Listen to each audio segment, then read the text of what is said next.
बिस्मिल्लाहिर्रहमानिर्रहीम। अस्सलाम वालेकुम नाजरीन। प्रोग्राम मुकदमा खैबर के साथ मैं हूँ सियार अली शाह। आज के प्रोग्राम में जिन मौज़ूआत पर हम बात करेंगे उनमें से सबसे पहला और सबसे अहम मौजू गुज़िश्ता रोज़ जो सुप्रीम कोर्ट का फ़ैसला आया है, तफ़सीली फ़ैसला आया है, जो डिप्टी स्पीकर कासिम सूरी, साबिक जो डिप्टी स्पीकर कासिम सूरी ने रूलिंग दी थी उसके हवाले से जो सुप्रीम कोर्ट का ख़ुद नोटिस था उसका तफ़सीली फ़ैसला जारी हुआ है और उस फ़ैसले में जो उनके अहम नुकात है उस पर बात करेंगे। ख़ास तौर पर उस फ़ैसले में बताया गया है कि जो एक बैरूनी साजिश या मुदाखलत का जो बयानिया बनाया गया था उसके हवाले से उसमें बात हुई है। इसके अलावा सुप्रीम कोर्ट ने जो डिप्टी स्पीकर कासिम सूरी थे उन्होंने जो रूलिंग दी थी जिसमें उन्होंने बैरूनी मुदाखलत का कहकर जो है वो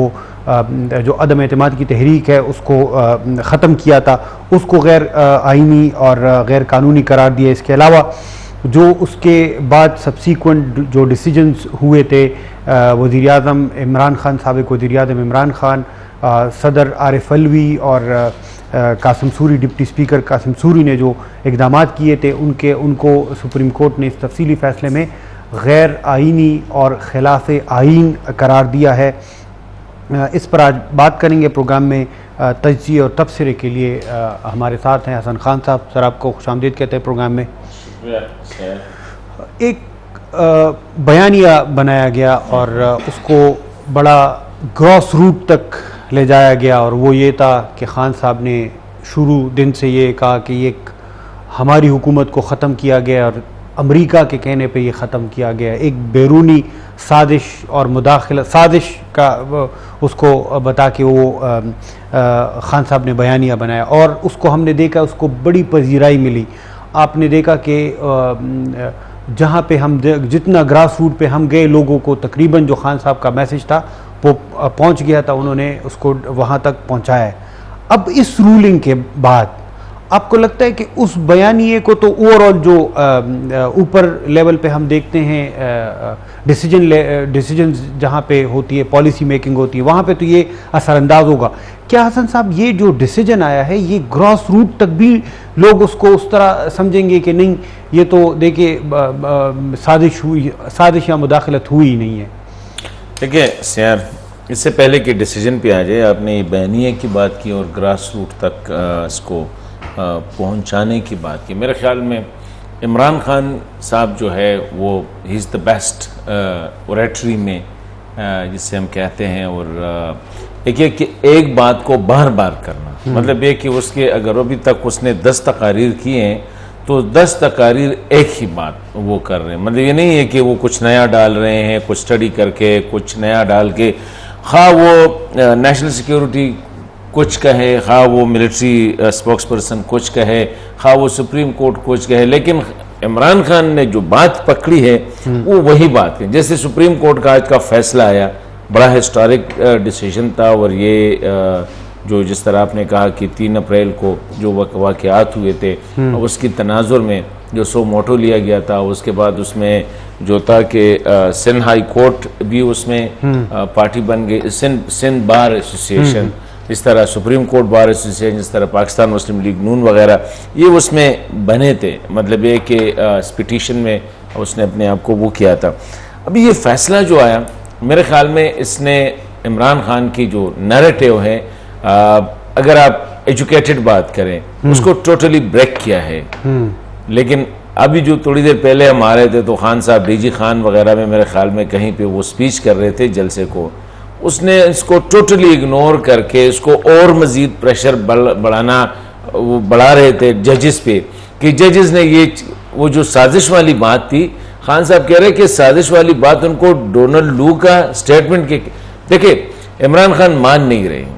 ये जो फैसला आया इसमें बहुत सी बातें हैं, मैं समझता हूँ। पहली बात तो यह है सियार कि इससे पता लगता है कि पाकिस्तान में एक कानून है, पाकिस्तान में एक आईन है, कमज़ोर ही सही जैसे भी है, लेकिन पता है कि इस मुल्क में एक कानून। देखिए कोई माने या ना माने, फौजी जर्नल आ जाते, फौज है कहते हैं खुद सर, मतलब है कि जो लीडरशिप है वो अपना, लेकिन वो भी आखिर आके इसी आइन के तहत जो है उसने झुकना पड़ता है। जो जुडिशरी है, जो भी इंतजामिया है या पॉलिटिकल लीडरशिप है, तो ये जो बड़ा हमारा जो आइन है 1973 का, it is indeed a very sacred document, it is organic, it is a sacred document. ये जो फैसला हुआ ये किस तनाजुर में हुआ? इसी तनाजुर में हुआ कि कासिम सूरी साहब ने आइन के एक उसकी जो खिलाफ वर्जी की थी कि जब vote of no confidence move होता है और उसको असेंबली में लाया जाता है, स्पीकर ने इसको एक्सेप्ट किया, उस वोट ऑफ नो कॉन्फिडेंस का जो रिक्विजिशन है उसको एक्सेप्ट किया, वाहिद हल उसका यही है कि वो होके रहेगा, इसमें कोई दो राय नहीं है।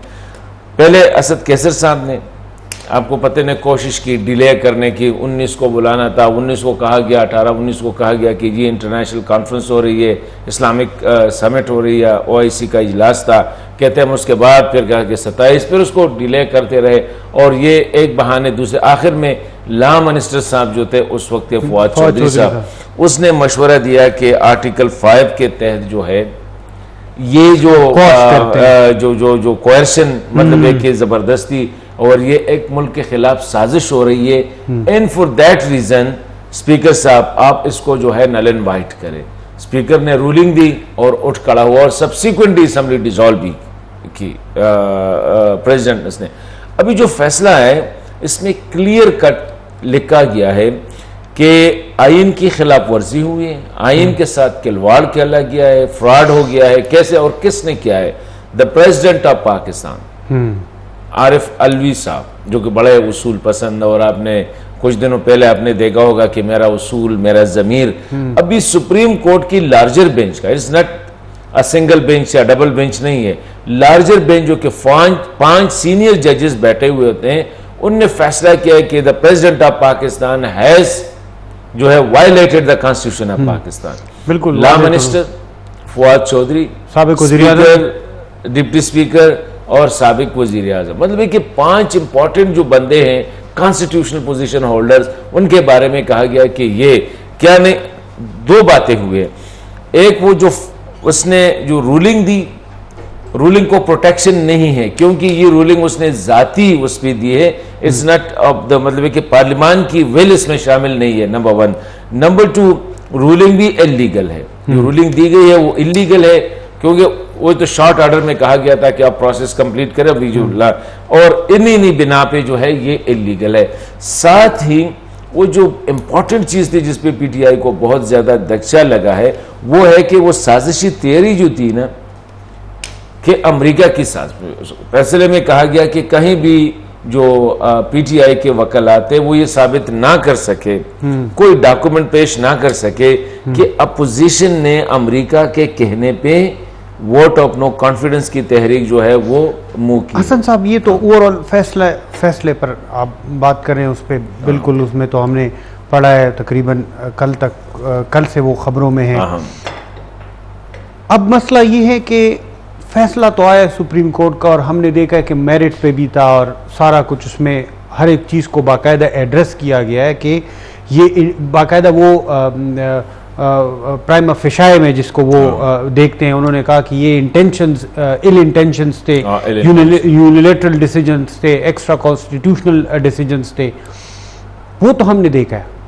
आया इस फैसले ने उस तासुर को काउंटर किया है जो खान साहब ने बनाया है, ये उसने डेवलप किया है। पिछले कुछ अरसे से हमने देखा है कि हर आम बंदे से आप पूछे तो वो आपको यही कहेंगे कि ये तो अमेरिका, ये तो इम्पोर्टेंट हुकूमत है, अमेरिका लेकर आया और देखिए महंगाई हो गई और देखिए ये हो गया और वो हो गया।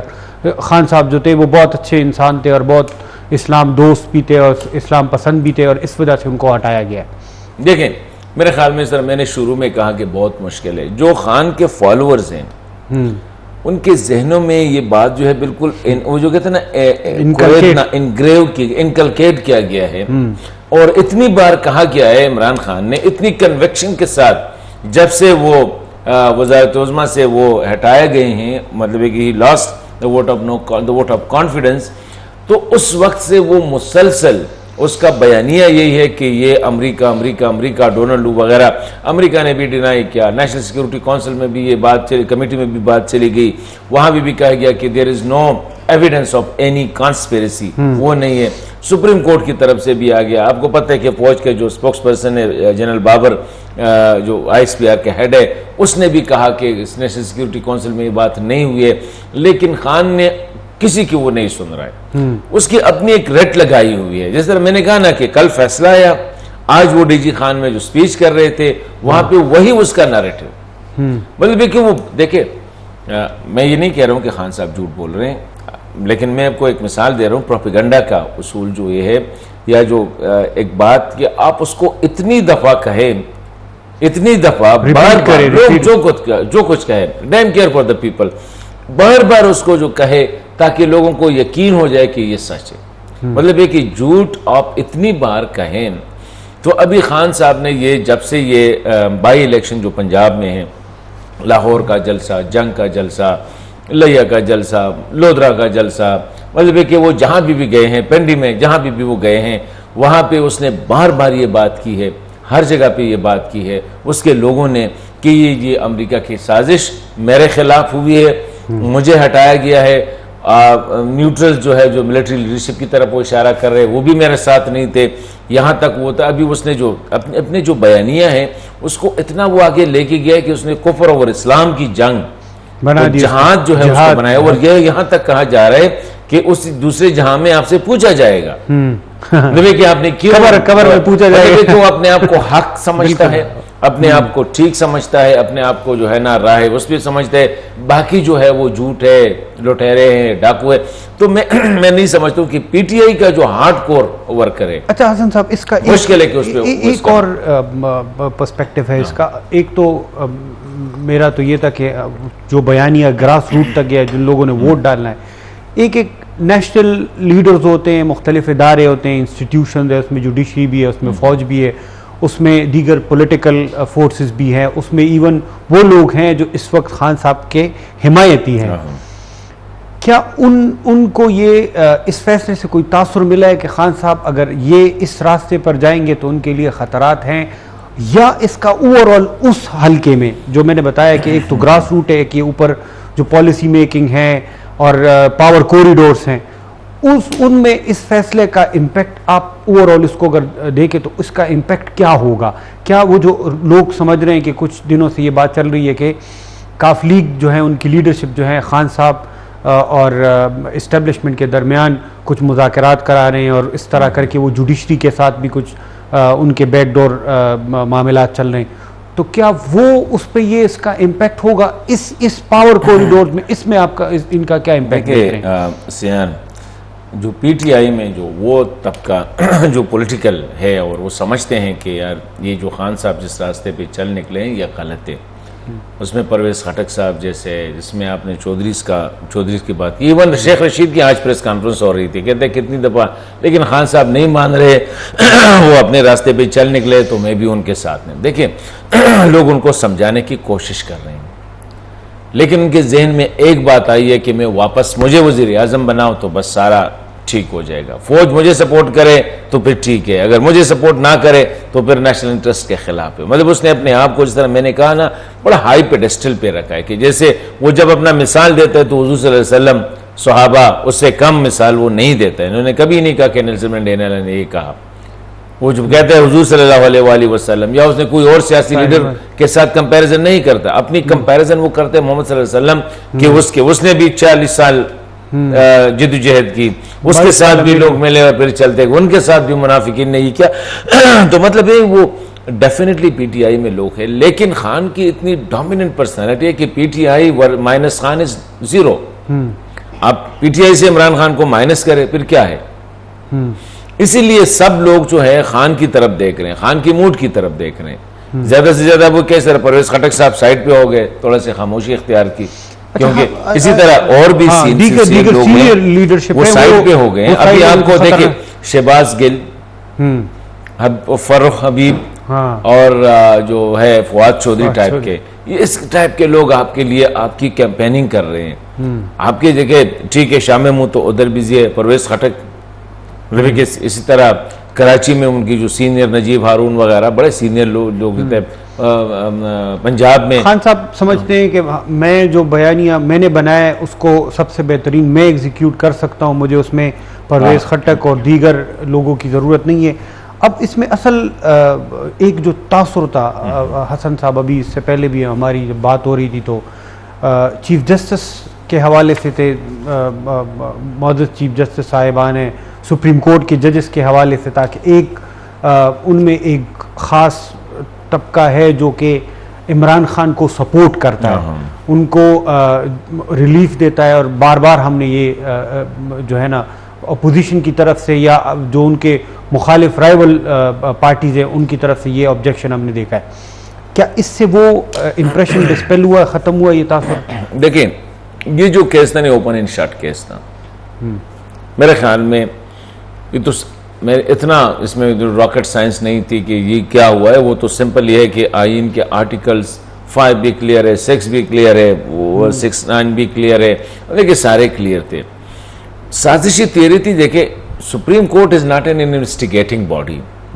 सुप्रीम कोर्ट कभी इन्वेस्टिगेशन तफ्तीश नहीं करते। जो खान साहब ने उनको कहा था कि आप तफ्तीश करें, या तफ्तीश तो तब होती कि 7 मार्च को अगर लेटर आया है, साइफर आया है, तो ठीक है 3 अप्रैल तक आप वजीर आजम थे, तो ये जो पूरा महीना है इसमें आपको फिर कमेटी बनानी नहीं चाहिए थी। क्या इंक्वायरी, कमीशन ऑफ इंक्वायरी जो है वजीर आजम फेडरल गवर्नमेंट का इख्तियार है, वो करना चाहिए था। आपने क्यों नहीं किया? आपने सुप्रीम कोर्ट के, फिर यह है कि नेशनल सिक्योरिटी कमेटी ने 2 बार इस पे बात है कि उन्होंने कहा कि देयर इज कोई कॉन्स्पिरेसी नहीं है।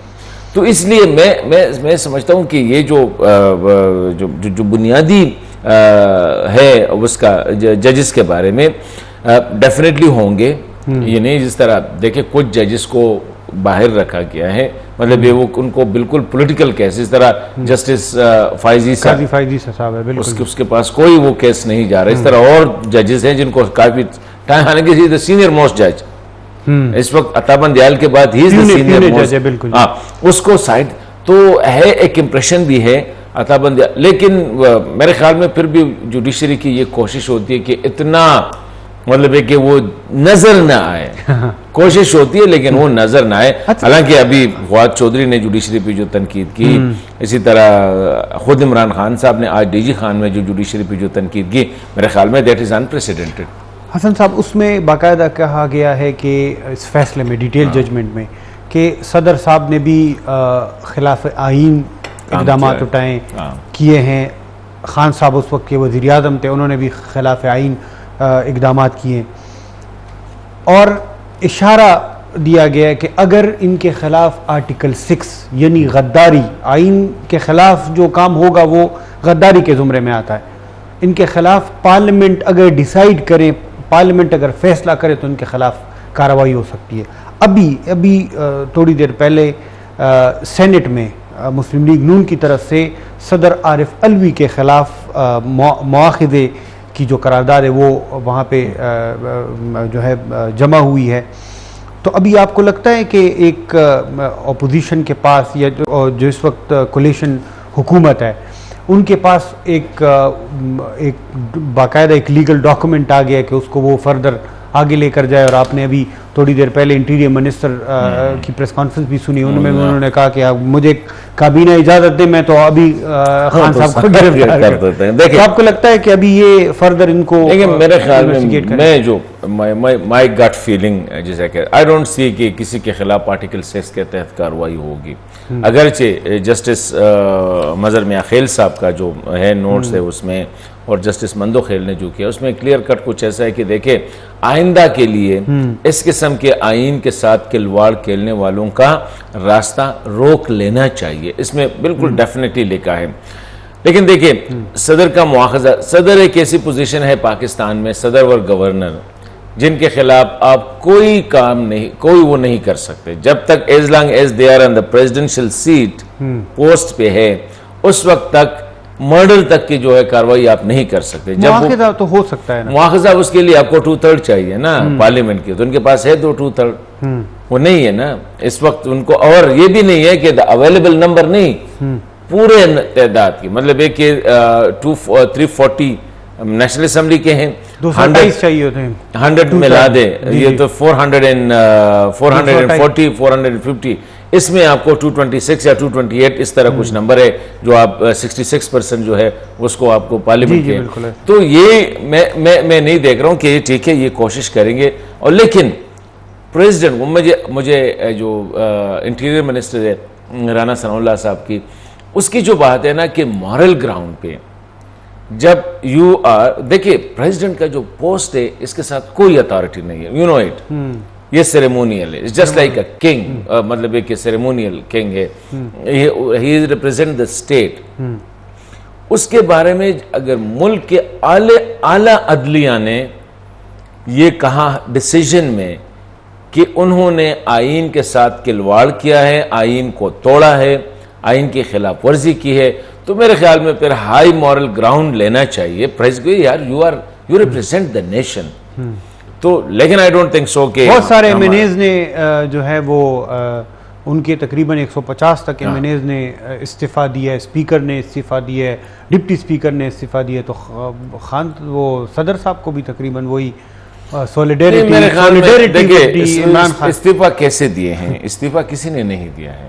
बज़ाहिर ये है कि अगर मैं आपको कहता हूँ कि यार मैं इस्तीफा मैंने बस इस्तीफा दिया, अभी शायद मैं इस्तीफा दे भी दूं, लेकिन उस वक्त तक जब मैं जाके नहीं, गवर्नर शाह फरमान ने भी तो इस्तीफा दिया, उनका तो कोई मसला नहीं, उनका तो कोई मसला, मतलब है कि बाकी गवर्नर जो था बलूचिस्तान के गवर्नर ने या सिंध के गवर्नर ने भी दिए, पंजाब के भी जो था। देखिए इस्तीफा के लिए एक कंडीशन है, हैंड रिटन, और आप खुद जाके स्पीकर को देंगे कि ये मेरा इस्तीफा है। स्पीकर आपसे एक सवाल करेगा कि जी आप अपनी उससे विश से दे रहे हैं, कोई प्रेशर तो नहीं है, तो आप कहेंगे कि ना। प्रेसिडेंट के लिए जो है देखिए इट्स वेरी इंपॉर्टेंट, प्रेसिडेंट का पोजीशंस बहुत अहम है, तो मेरे ख्याल में अक्सर वो अखलाकियात की बात करता है, represent the crux of the nation का होता है, तो उसको तो डेफिनेटली मैं समझता हूँ कि मॉरल ग्राउंड पे उसको जाना चाहिए। उसके बाद और जहाँ तक आर्टिकल 6 का ताल्लुक है, देखिए इस मुल्क में जर्नेलों ने आईन को रद्दी की टोकरी में डाला, कहा भी है कि it's just pack of papers, कहा भी है रद्दी की वो है कागज, रद्दी को टोकरी में फेंक देते हैं। एक बार नहीं, 2 बार नहीं, 3 बार नहीं, 4 बार इस मुल्क के आईन को जो है 5 बार इस मुल्क को आईन को तोड़ा गया है, उनके खिलाफ एक इंडिविजुअल की राय आई डोंट थिंक सो कि पॉलिटिकल ये भी अभी यही कवर होगा कि जिस सियासतदान है। चलो एक ब्रेक की तरफ सर जाएंगे, उसके बाद आएंगे तो अब अपने अगले मौजू की तरफ हम उस पर डिस्कस करेंगे। नाजरीन लेते हैं एक छोटा सा ब्रेक, वापस आते हैं। जी वेलकम बैक। हसन साहब एक क्विक ये इस मौजू को लिंक करेंगे, मगर एक अहम इस वक्त नेशनल पॉलिटिक्स जो पॉलिटिकल सिनेरियो, उसमें एक अहम डेवलपमेंट जो हो रही है वो है 17 जुलाई को असल में वो जो मुकाबला है 20 पंजाब की प्रोविंशियल सीट्स पर इलेक्शन होंगे। इसमें जो अगर पीटीआई जीती तो वो हुकूमत में आएगी पंजाब में, और अगर पीटीआई मुस्लिम लीग नून जीतती है 10 सीटें अगर उनको चाहिए, अगर वो 10 सीटें रिटेन कर ले, अगर उनके पास आ जाए तो वो वापस पंजाब हुकूमत वो रह जाएगी, हमजा शहबाज साहब की जो हुकूमत है। अगर ये दूसरी तरफ जाता है, खान साहब की तरफ ये जो है नताइज उनकी तरफ जाते हैं, तो आप क्या देखते हैं? क्योंकि आधा पाकिस्तान है पंजाब, और फिर फेडरल हुकूमत पे उसके असरात क्या होंगे? आया ये जो मौजूदा सिस्टम बना हुआ है जिसमें कोलेशन गवर्नमेंट है, ये सस्टेन कर पाएगी उस रिजल्ट्स के बाद? ये जो आपने जो सिनेरियो कि अगर पीटीआई जीती, मतलब है कि 20 में से अगर 14 भी पीटीआई ने जीत ली तो फिर पीटीआई का पलड़ा भारी होगा पंजाब में, विच इज़ वेरी अनलाइकली, क्योंकि ये एक रेफरेंडम आप समझते हैं कि जो 20 कभी भी पाकिस्तान की तारीख में बाई इलेक्शन इतने हार्ड कंटेस्टेड नहीं रहे, ये बड़ा इनके, क्योंकि बयानिए की दौड़ है यहाँ पे। अगर हार गई पीटीआई तो इमरान खान के बयानिया रिजेक्ट समझ ले, अगर हार गई पीएमएलएन तो आप समझ लें कि पीएमएलएन रिजेक्ट किया गया है। इस 20 पे फैसला होना है। मैं समझता हूँ कि अगर पंजाब फेडरल गवर्नमेंट के हाथ से चली जाए तो पख्तूनख्वा तो पहले से गई है, सिंध भी पीपल्स पार्टी के उसमें हैं, तो मेरे ख्याल में it is very unlikely for the federal government to remain in power. The reason is कि आपकी हुकूमत होगी, वो जो हम कहा करते थे ना कि president Karzai the mayor of Kabul, आपका प्राइम मिनिस्टर जो होगा वो मेयर ऑफ इस्लामाबाद होगा, छोटे से शहर में उसका, क्योंकि देखिए पुलिस आपके साथ नहीं है, सूबाई हुकूमतें आपके अख्तियार में नहीं है, आपके साथ सिर्फ ये है कि बैरूनी विजिट्स, फॉरेन करेंसी वगैरह, और वो भी आपसे तकरीबन, क्योंकि 18वीं तरमीम के बाद तो सारे इख्तियार सूबों के पास है।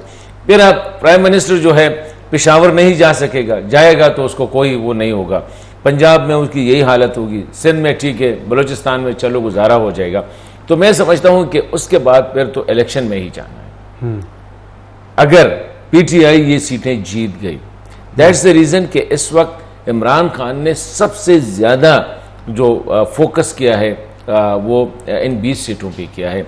लेकिन वहाँ से PMLN ने भी, तो अभी तक जो सर्वे आए हैं उसको मैं वो कर रहा था कि पीटीआई इज़ वेरी कॉम्फर्टेबल, तकरीबन 10-12 सीटों पे पाकिस्तान मुस्लिम लीग जो है उसको ठीक ठाक वो हासिल है, एच हासिल है। बाकी कंटेस्टिंग हो रही है, इवन के यहाँ तक कि लाहौर में भी मुस्लिम लीग एक सीट उनके लिए इजी है, द रेस्ट 3 जो सीटें हैं वहाँ पे मुकाबला होगा। पिंडी वाले सीट पे मुकाबला होगा, इसी तरह जंग वाले सीट पे, इस तरह लोधरा वाले सीट पे कोई ऐसी सीट नहीं है जो मैंने जो एनालिसिस इनकी जो मुख्तलिफ एनालिसिस पढ़ी है कि ऐसा कोई एक सीट नहीं है, एक्सेप्ट लाहौर में एक सीट है जहाँ पे थोड़ा सा क्लियर नज़र आ रहे हैं। बाकी अगर आप पिंडी में देखें, पिंडी वाली सीट में देखें, बाकी अगर आप लाहौर के जो 3 मैंने बता दिए उस पर जंग वाले, मुल्तान वाले, लोधरा वाले, लिया वाले, या जो तीसरा एक और है जो फैसलाबाद, उसमें आप देखिए, ये मैं अपना जो साथ जो देख रहा था उसमें हर जगह पे कंटेस्ट है। द रीज़न इज कि पाकिस्तान मुस्लिम लीग ने उन लोगों को टिकट दिए जो मुनहरिफ थे पीटीआई के।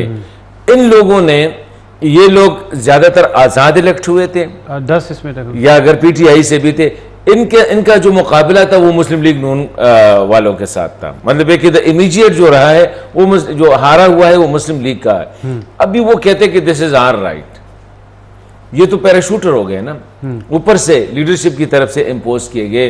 तो कई ऐसे कंस्टिट्यूएंसी है जहां पे PMLN का बंदा जो है हारा हुआ वो आजाद लड़ रहा है। ये रीजन है कि मुस्लिम लीग के लिए भी इजी नहीं है, पीटीआई के लिए भी आसान नहीं है, क्योंकि इस वक्त सेटिंग गवर्नमेंट है, फेडरल गवर्नमेंट है, प्रोविंशियल गवर्नमेंट है, रिसोर्सेज है, वो जो XY वाला फैक्टर, और XY वाला फैक्टर भी डेफिनेटली ऐसे इलेक्शन में होता है। तो मैं समझता हूँ कि मुश्किल है दोनों, लेकिन वो जो क्लिफ हैंगर होता है ना, बिल्कुल it's a real Cliff hanger. बिल्कुल, वो ये है कि अगर ये सीटें पीटीआई जीतती है तो बहुत मुश्किल आपको नजर आ रहा है। फिर तो मैं समझता हूँ कि देयर विल बी नो, फिर इलेक्शन में जाना हो। जी बिल्कुल। अच्छा, दूसरी तरफ मौजू की तरफ आते हैं, क्योंकि अगर पीटीआई जीती और उसने पंजाब असेंबली डिसॉल्व की, उसने KP असेंबली डिसॉल्व की, तो फिर आपके पास रहा क्या है? सिर्फ सिंध, और यहाँ से उसने 155 से जाके कहते भी आज हम कंफर्म करते हैं। तो अगर 155 फेडरल गवर्नमेंट से चले गए, 300 प्लस जो है पंजाब असेंबली आपकी खत्म हो गई, एक जो फेडरेटिंग यूनिट्स और खैबर पख्तूनख्वा असेंबली डिसॉल्व हो गई, तो 2 आपके फेडरेटिंग यूनिट चले गए और मरकज में आपकी 50% असेंबली डिसॉल्व हो गई। फिर आपके पास कोई ऑप्शन ही नहीं है। सही है, बिल्कुल सर। दूसरा जो अहम मौजू है उसकी तरफ आते हैं। पाकिस्तान में अमूमन हमने देखा है कि पॉलिटिकल मामलात पर डिस्कशन बहुत ज़्यादा होती है, वो मीडिया में हो, वो और दीगर जो फोरम्स है, अगर वहाँ पे इन मसाइल पर जो असल पाकिस्तान के मसाइल है उन पर बात नहीं होती, पॉलिटिकल पॉइंट स्कोरिंग पे ज़्यादा बातें होती। हमने भी चूँकि पहले पॉलिटिकल मामले को टॉप पे रखा है, फिर उसके बाद हमें भी लगता है कि ये जो कि असल में पाकिस्तान का जो एक्चुअल मसाइल है वो है पाकिस्तान की बढ़ती हुई आबादी। पिछले दिनों 11 जुलाई को वर्ल्ड पॉपुलेशन डे मनाया जाता है। उसमें एक रिपोर्ट, पॉपुलेशन प्रोस्पेक्ट्स के नाम से एक रिपोर्ट UN ने पब्लिश की, और उसमें बताया गया कि पाकिस्तान ने अगर अपनी जिस फर्टिलिटी रेट के साथ पाकिस्तान की आबादी बढ़ रही है, अगर इसको कंट्रोल नहीं किया तो 2030 में पाकिस्तान की आबादी 30 करोड़ तक पहुंच जाएगी, 2050 में पाकिस्तान की आबादी 36 करोड़ से तजावज़ कर जाएगी, और पाकिस्तान जो 2050 में तकरीबन दुनिया की आबादी 10 अरब लोगों तक पहुंच जाएगी, 10 अरब तक अगर ये टच करेगी, तो उसमें आधी आबादी जो है वो 8 ममालिक की होगी और पाकिस्तान उसमें एक होगा। तो ये हम अगर अभी हम देख रहे हैं तो हमारे पास फूड नहीं है अपने लोगों को, पानी नहीं है, बिजली नहीं है, एनर्जी के क्राइसिस हैं। हमने देखा है, आप जिस इलाके से हैं, हम जिस इलाके से हैं, उन इलाकों में जो एग्रेरियन जो लैंड है उस पे हमने हाउसिंग सोसाइटी, क्योंकि वहाँ पे और कोई तरीका घर बनाने, आप कितना समझ रहे हो इसको, कितना अटेंशन, इसको प्रॉपर अटेंशन, कितना वो कोहेसिव आपको लगता है कि वो बनाया गया है प्रोग्राम या एक प्लानिंग की गई है कि इसको हमने टेकल करना है आइंदा 10 साल में या 5 साल में? देखिए यार, दुनिया के एक्सपर्ट और पाकिस्तानी एक्सपर्ट ये कह रहे हैं कि we are sitting on a ticking bomb, और टक टक टक जो करते हैं ना बॉम्ब, जो किसी भी टाइम एक्सप्लोड हो सकता है, पाकिस्तान उस पर। अनफॉर्चुनेटली आपने बड़ी ज़बरदस्त बात की कि अनफॉर्चुनेटली हमारे जो सियासी लीडरशिप है या जो और लीडरशिप है, उनके नज़र में आपने कभी सुना भी नहीं होगा कि they have touch this issue in their national narratives. Imran Khan को आपने कभी सुना है कि उसने मुल्क के मसाइल पे बात की हो? देखिए, करप्शन इज नॉट दैट, ये आपको एग्जिस्टेंशियल थ्रेट कर रहा है। जो पॉपुलेशन एक्सप्लोजन हो रही है, ये आपको अंदर से एक्सप्लोड होना है आपने, क्योंकि जिस तरह आपने कहा ह्यूमन सिक्योरिटी आपका बहुत, human security is essential part of the national security document जो है आपका। आपकी फूड सिक्योरिटी इसके साथ अटैच है, आपकी नेशनल जो मुल्क की सिक्योरिटी है उसके साथ, इंटरनल सिक्योरिटी इसके साथ अटैच है। अनफॉर्चुनेटली लॉ एंड ऑर्डर तक सारा इसमें आ रहा है। अनफॉर्चुनेटली हमारी जो नेशनल नैरेटिव है, और Pakistan is the most vulnerable. देखिए, इस वक्त दुनिया को जो क्लाइमेट चेंज के जो चैलेंजेस हैं, द मोस्ट वल्नरेबल कंट्री जो टॉप 10 के हैं उसमें पाकिस्तान एक है। इस वक्त दुनिया की जो रिपोर्ट आई है कि the worst country for women to live in, Pakistan दूसरे 146 में 145 नंबर पे है। और मतलब एक बातें 146 कौन सा? अफगानिस्तान 146वां अफगानिस्तान है, 145वां। देखिए, और अनफॉर्चुनेटली हमारी जो नेशनल, ये भी नहीं है कि हमारे लोग अवेयर नहीं है। मैं वो रिपोर्ट देखा, शायद आपने भी देखा होगा कि 52% ऑफ द रिप्रोडक्टिव एज के जो वुमेन है वो प्रेगनेंसीज को अवॉइड करना चाह रहे हैं, लेकिन आपकी जो कंट्रासेप्टिव टूल्स है या जो मटेरियल है अवेलेबल नहीं है। 3.8 मिलियन किड्स जो है वो अनवांटेड प्रेगनेंसी से, जो उनकी मतलब ये लोग नहीं चाहते कि वो प्रेग्नेंट हो जाए या बच्चा पैदा करे। उसके बाद 3.5 मिलियन मीन 40 लाख के करीब, 38 लाख जो आपकी जो एवरेज ग्रोथ है, मतलब है कि हर साल वो 50 लाख बच्चे 50 लाख बच्चे जो है आपकी पॉपुलेशन में ऐड होती है हर साल। बिल्कुल। तो चलो अगर इसे ये 4 लाख जो है, जो 3.8 मिलियन कितने हो गए, ये 38 लाख, मतलब कि काफी, मतलब कि लोग नहीं चाहते कि करे, लेकिन कंट्रासेप्टिव एक टैबूज भी है।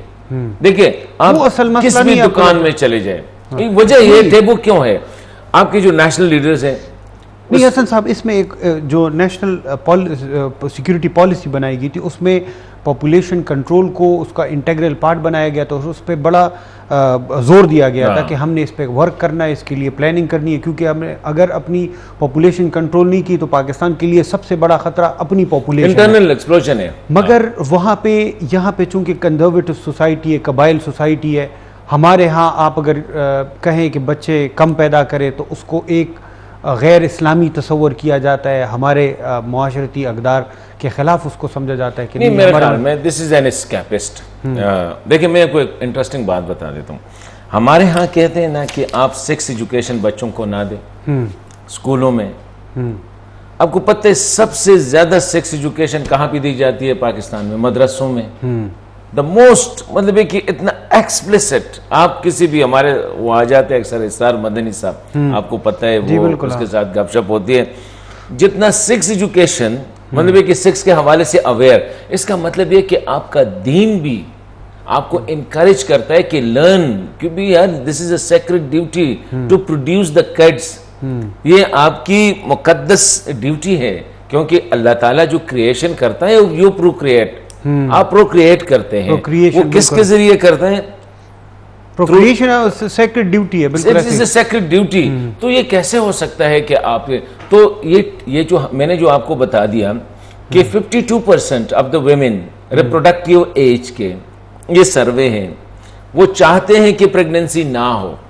लेकिन आपकी देखिए, जहां पे रियासत फेल होती है ना, जहां पे सियासी लीडरशिप, मैंने आपको एक सवाल किया ना, आपने कभी किसी सियासी लीडर को पॉपुलेशन के बारे में बात करते हुए देखा है, सुना है? कभी आपने देखा है नेशनल असेंबली में कोई इस पर डिबेट हुई है?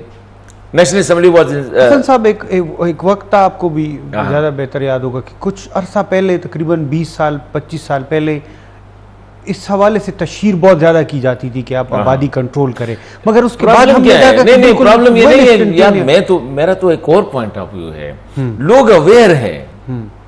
मुझे ये बताओ, आप if you are a married man और मैरिड वुमेन, आपको कंट्रासेप्टिव चाहिए इस्लामाबाद में, आपने कहां से लेने होंगे? मतलब उसके लिए आपने एफर्ट्स करना पड़ता है। जिस तरह देखिए, इन चीजों को आपने एक्सपोज करना होगा और इसको इजीली अवेलेबल करना होगा। आप इतना पॉपुलेशन पे इतना ये है, आप कंट्रासेप्टिव को इजीली अवेलेबल करें ना। लेडी हेल्थ वर्कर्स को ये जो आपका एहसास प्रोग्राम है, ये जो आपका बेनजीर इनकम सपोर्ट प्रोग्राम है, इसको इतना आप पॉपुलराइज करें कि लोग बगैर उससे कोई पूछे ना कि ये कंट्रासेप्टिव टूल जो है ये इतना इजीली अवेलेबल हो। इसलिए मैं कहता हूँ, मैं इससे भी ये गलत है कि लोग कहते हैं कि मौली के, हमारे यहाँ जो भी काम नहीं होते मौली के खाते में डाल लेते कि जी मौली इसके मुखालिफ है। मुझे बताओ, किस मौलवी ने, मौलाना फजल रहमान ने इसकी मुखालिफत की है, या मौलाना सिमुल हक साहब ने इसकी मुखालिफत, अल्लाह बख्श उसको मुखालिफत की है, या मौलाना काजी हुसैन अहमद ने मुखालिफत की है? किस सियासी जमात ने मुखालिफत की है? हमारे यहाँ ये है कि इसलिए बस कहते हैं कि जी आप अगर प्रोवाइड नहीं कर सकते। मैंने आपसे सिंपल सवाल किया कि 52% of the women don't want pregnancies, बल्कि इसको ना सिर्फ आम करे बल्कि उसको सब्सिडाइज करे। और मैंने कहा कि 3.8 मिलियन मतलब है कि 38 लाख बच्चे जो है वो अनवांटेड प्रेगनेंसी से आपको वो होते हैं। तो ये गलत है कि, लेकिन हमारे यहाँ प्रॉब्लम ये है कि हमारी जो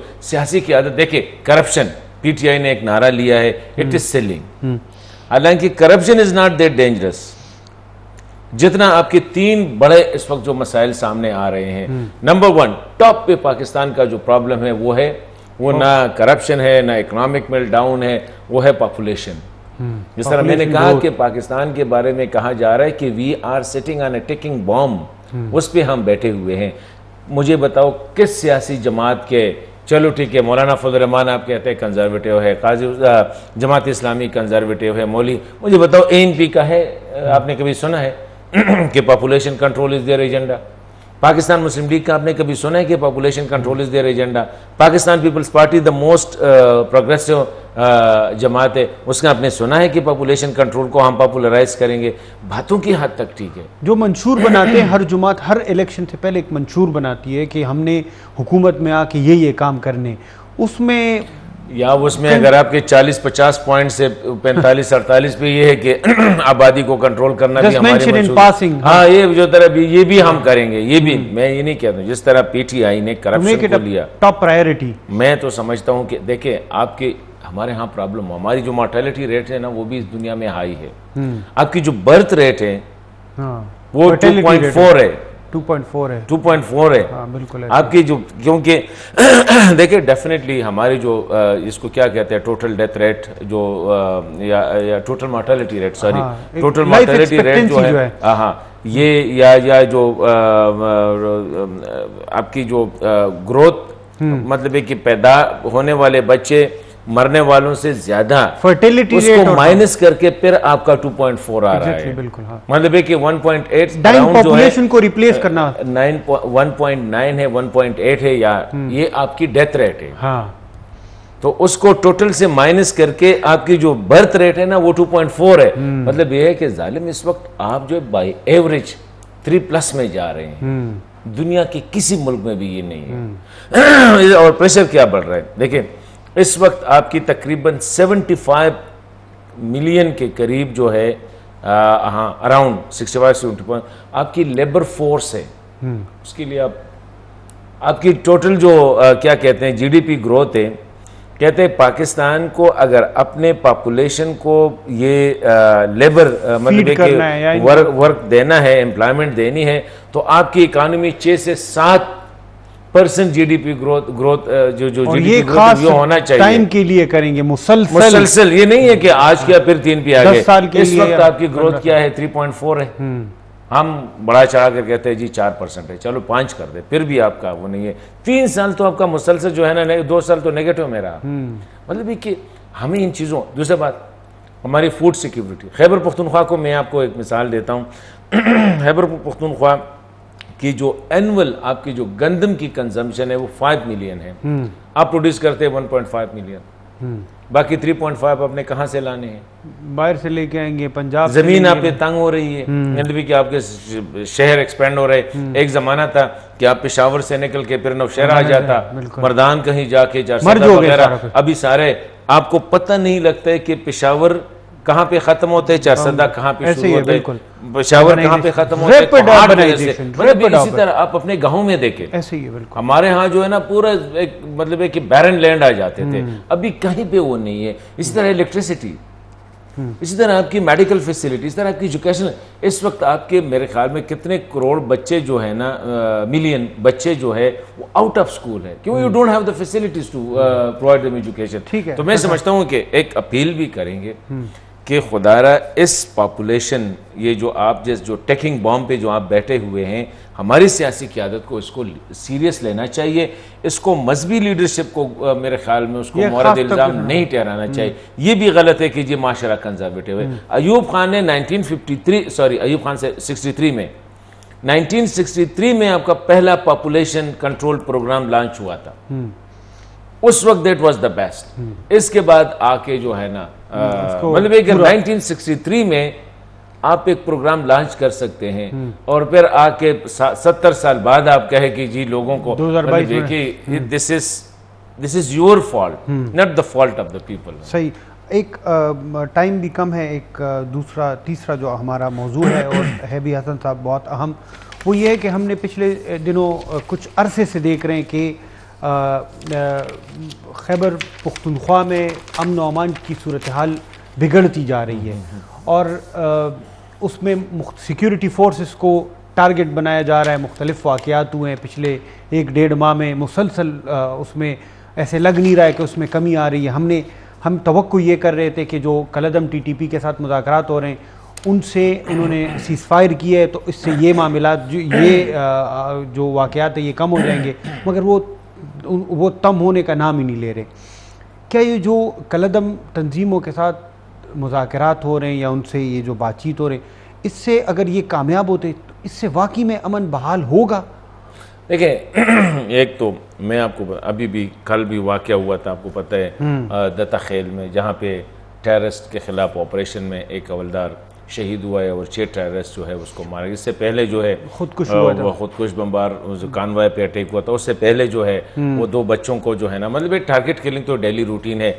कल वो एक इलेक्टेड काउंसलर को जो है टारगेट किया गया है, पुलिस को टारगेट किया जा रहा है, मतलब इंपॉर्टेंट लोगों को बदतखोरी बहुत ज़्यादा जो है, बहुत सी तादाद बढ़ गई है। इस तरह स्ट्रीट क्राइम, ज़माना था अभी आपके मर्दान में आप फ़ोन पे जो है ना खुल के बात नहीं कर सकते क्योंकि हाथ मतलब छीन के चले जाते। इस तरह पेशावर में, सिटीज़ में, मैं समझता हूँ कि खैबर पख्तूनख्वा अनफॉर्चुनेटली एक तो हमारे यहाँ ये है कि हम चीज़ों को छुपाते हैं, मतलब कि परफॉर्मेंस के लिए। खैबर पख्तूनख्वा में सिक्योरिटी के हालात बहुत ज़्यादा ख़राब हो चुके हैं ऑलरेडी, ये नहीं कि हो रहे हैं। एक तो ये टारगेट किलिंग्स हो रही है, टेररिस्ट के इंसिडेंट्स हो रहे हैं, साथ साथ जो है ना ये जो आप बाजावड़ से, चतराल से लेकर टांग तक जो भी वेला पे उनको लेटर मिल रहे हैं, मतलब एक बदतखोरी के, अगवा बर तावान टाइप के। तो मैं समझता हूँ कि ये हालात बहुत ज़्यादा इस वक्त ख़तरनाक हद पे गए हैं। हुकूमत को चाहिए कि इसको हार्नेस करें, नंबर 1। नंबर 2, आपने कहा कि ये जो देखिए TTP के साथ तो हमारे नवंबर से मेरे ख्याल में पहला सीज़ फायर हुआ था, या जो इस ईद पे जो हुआ था, छोटे ईद पे, ईद उल फितर पे। लेकिन उसके बाद आपने देखा है कि कहीं उसमें कमी आई है। रोज़ाना की बुनियाद पे कोई ना कोई ऑपरेशन होता है, कोई ना कोई सुसाइड ब्लास्ट होता है, कोई ना कोई ब्लास्ट होता है, कोई ना कोई हैंड ग्रेनेड अटैक होता है। तो आप एक ग्रुप के साथ आप नेगोशिएट कर रहे हैं, 2-3 ग्रुप जो है ना वो ऑलरेडी लूज छोड़े हुए हैं। मेरे ख्याल में एक होलिस्टिक अप्रोच अडॉप्ट करना पड़ेगा, एक क्लियर कट अप्रोच अडॉप्ट करना पड़ेगा। 17-18-20 साल हो गए हम मैंने इस जो गंद है इससे लड़ रहे हैं, इससे फाइट कर रहे हैं, अभी तक हमारा होलिस्टिक अप्रोच नहीं आया। अभी हमें डायरेक्शन अभी हमने सेट करनी है। हमारी साइड पे वो कहते उखा से समझो जपाते सर शो है ना पश्तो में एक है। देखिए हमारे यहाँ प्रॉब्लम ये है कि हम सीरियस नहीं है किसी भी काम में। मैंने इस तरह कहा ना, पॉपुलेशन आपका बड़ा मसला है, एनर्जी आपका बड़ा मसला है, इस वक्त एनर्जी क्राइसिस जो है, क्लाइमेट चेंज आपका बड़ा मसला है। मुझे ये बताओ कि कौन सा मसला है जिसमें आपकी रियासत जो है या रियासत के फंक्शनरीज जो है वो सीरियस है। 2014 आज सुप्रीम कोर्ट हाई कोर्ट का फैसला डिटेल जजमेंट आया है, उसमें क्लियर कट लिखा है कि रियासती इदारों और रियासती कारिंदों की अदम तवज्जो और नालायकी की वजह से ये काम हो रहे हैं। वो तो एक और कंटेक्स्ट में था, लेकिन उसमें लिखा है कि the state functionaries, the state institutions fail to implement the law. बल्कि कहीं ना कहीं उसमें तो ये भी है कि they are hand in glove with the violators.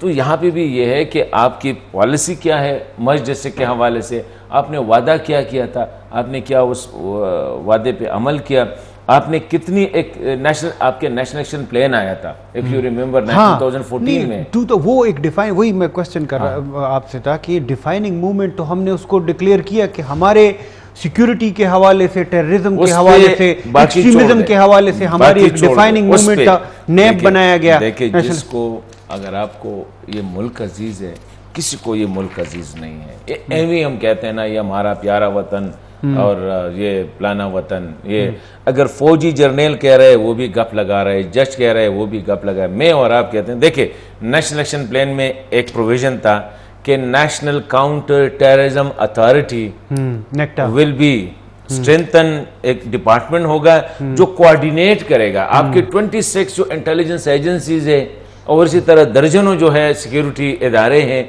उनके दरमियान कोऑर्डिनेट करेगा। वहाँ पे क्या हुआ, ISI वाले कहते हैं नहीं हमारी इंफॉर्मेशन हम क्यों उनको दे दे, IB वाले कहते हैं हमारी इंफॉर्मेशन हम उनको क्यों दे दे, स्पेशल वाले कहते हैं कि हम क्यों दे दे, MI वाले कहते हैं कि हम क्यों दे दे। इसी तरह सुबह प्रॉब्लम हमारा ये है कि यहाँ पे टफ वार्स चलते हैं, इदारे जो है अपने लिए वो करते हैं, अशखास जो है ना, देखिए आप जिस इदारे के सरबराह बन जाते हैं ना, आप अक्ल कुल हो जाते हैं। आप कहते हैं बस मैं हूं ना, जिस तरह इमरान खान, ये इमरान खान की जो साइकी है ये सिर्फ इमरान की नहीं है।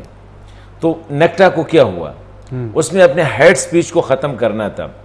रोज़ाना की बुनियाद पे हम कहते हैं कि कुर्बानी एक ख़ास कौम है, कुर्बानी करते हुए उनको मारा गया, किसी को नमाज पढ़ते हुए उनको मारा गया। देखिए इस माशरे में अगर आपने वाकई अमन लाना है, जो मैंने आपको कहा ना कि सीरियस होना है, till date we are not serious. Afghanistan के बारे में हमारी पॉलिसी क्या है, आजकल तो गुजारा हो रहा है, लेकिन ये थोड़ा सा सस्टेन होना चाहिए। कबायली पिछली हुकूमत में हमने देखा था वो बहुत रोमांस, वो नहीं, वो तो हिट एंड रन वाली है। चलो ये ट्राई करते हैं, आज ये ट्राई कर दे, आज वो ट्राई कर दे। अभी गुजारा है, थोड़ा सा सस्टेन चल रहा है कि ये हमने नो इंटरफेरेंस की पॉलिसी है, हमने जो है वहाँ पे गैर जरूरी तौर पर जो है ना रॉकिंग द बोट में हमने थोड़ा सा रेलिवेंट भी रहना है, लेकिन स्टे अवे करना है ताकि बहुत ज़्यादा, वरना अगर ये पहला वाला होता अभी तक हम उसको रिकग्नाइज कर दे होंगे। तो मैं समझता हूँ कि सीरियस होकर हमें पॉलिसीज बनानी होंगी पूरे मुल्क। सिंध में क्या चल रहा है, हैदराबाद में एक बतखोर जो है उसकी मर्डर हुआ है। अभी सिंध में जहाँ भी पख्तूनों की होटल से, रेस्टोरेंट से है, उनको जबरदस्ती और एक इतनी, देखिए ये बड़ा खतरनाक है, इतने रंग दिया जा रहा है। और हुकूमत अभी तक, आज भी तक जो मैं रिपोर्ट देख रहा था, the government has taken no action so for.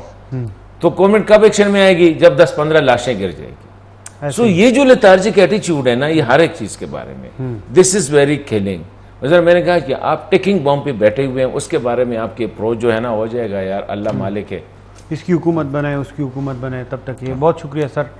नाज़रीन ये था आज का हमारा प्रोग्राम, आपसे इजाज़त चाहते हैं, अल्लाह हाफ़िज़।